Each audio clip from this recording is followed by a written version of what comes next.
Hey guys, welcome back to part 2 of the video. So here you see me using like a smaller flower stamp to stamp on the remaining of the picture. So yeah, this part is pretty much done.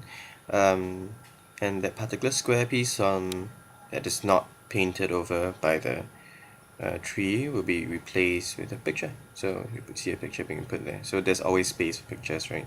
Like you don't just want to do like a scrapbook that can't put pictures because there's too many things on it. So just on the other side, what I'm gonna do is I'm gonna be stamping on some of this like water prints. Yeah, from the same stamp set from KCK, and I'll be stenciling a lotus flower onto it. So yep, so that's one, and I'll repeat it again. So yep.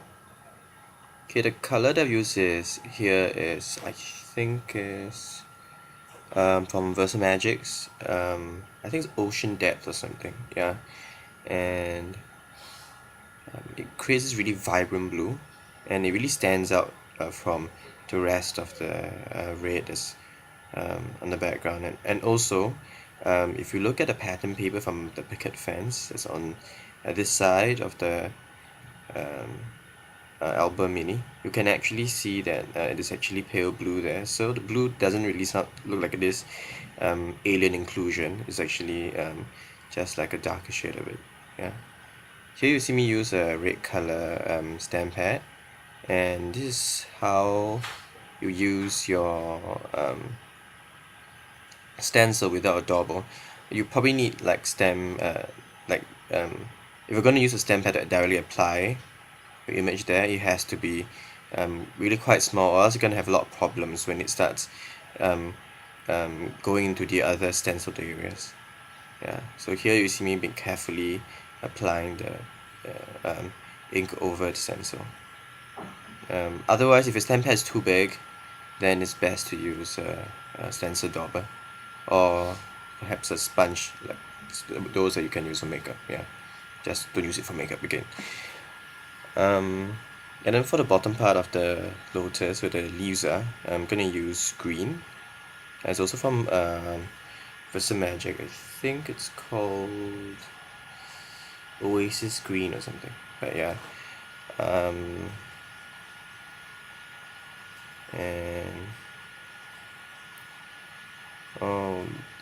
and then on the same stencil piece I actually created this like stem like thing. Not because the stem actually extends beyond the blue color water thing that I've created. I actually didn't stamp the entire image. I just stenciled only like up to the point where it's just slightly above the blue water stamp, so it wouldn't look really odd. Yeah. And there you have it.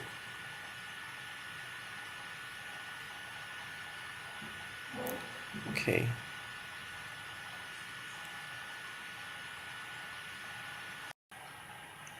Okay, so I've gone ahead to do a peony flower back on the other side, and I use a stencil dauber to do it.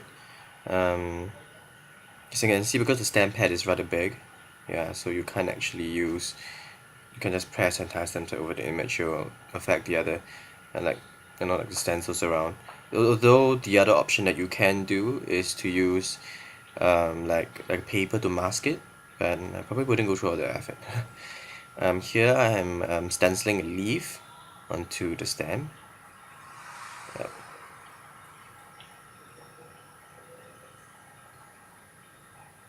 And this is the other leaf. If you guys want, I can actually put a scan image of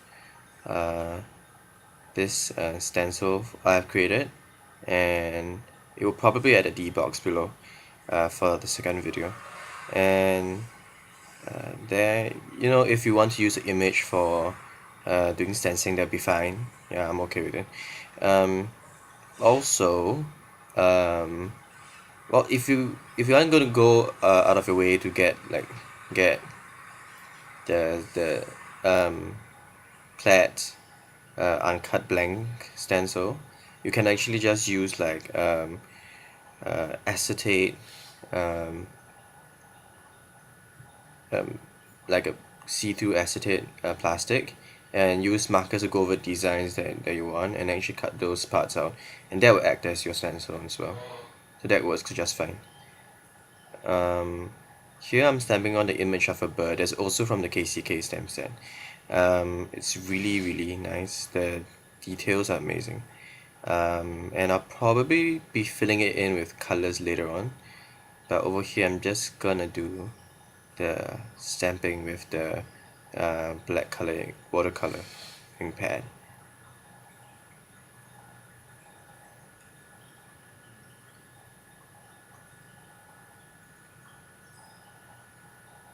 I'm probably inking this stamp right now. Oh, firstly, I really have to apologize for being quite out of frame, because you don't actually know unless you're actually behind the camera, but I'm not behind the camera, I'm in front of it. So yeah, but I'll take note of it for my following videos. I'll try to be within frame a little. I'll probably need to have like some place to like mark things out to remind me that anything beyond this line is not gonna be seen. Um, yeah, so alright, okay, so I took some of my old photos I had with my mom when I was just a kid. So cute, right? And as when I was a kid, and of course I reproduced these photos. And if you're gonna use old photos, I really advise you to scan it in and then reprint it again. Um, because well, you can do additions if there's like damage to it, and but if there isn't, you really don't want to be like using the only copy of your old photo. And if you screw it up, you go like, oh darn, I only have one copy of that photo, right? So scanning it in to get it reprinted is a good idea. Here I made the photos black and white. Actually, the original photo was in black and white, but I didn't want to have to deal with like the different colors that the original photo had. So I switched it to changed the saturation down a little, and the photos came out fine nonetheless. So I'm happy with it. And there I used a 2.5 by 2.5 inch um, from scratch paper, just a random paper to get around, use it as kind of like a mask, and to cut out the part where I'm gonna like manually crop out my photo. So here I'm just gonna show you how I did for one of them. I'm not gonna show you how I cropped out and selected for all three photos. It'd be really boring. But yeah, so this kind of is gonna be like a Mother's Day gift kind of thing. Yeah, so um,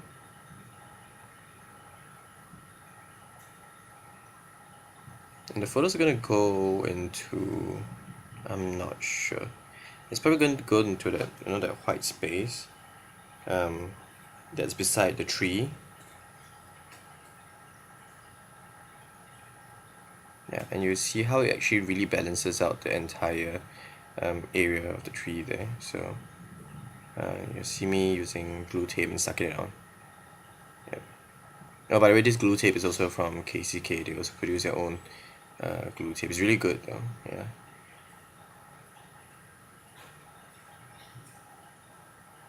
Yep, so there you have one side, and after checking out the photos and doing other stuff to it, the final product is coming. Yep, so this is the final product.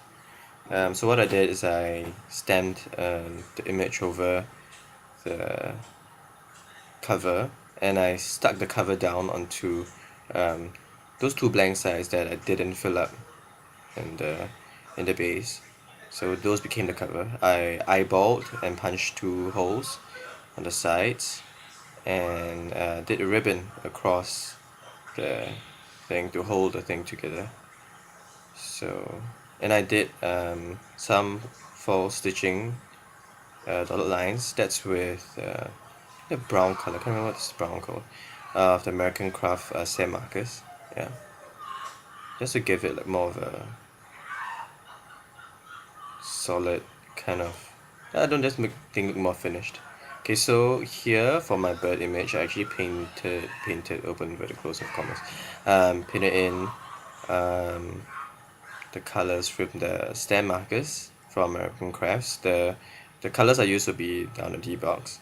And here's a photo just now, and I wrote an I love you. And here's beside the tree.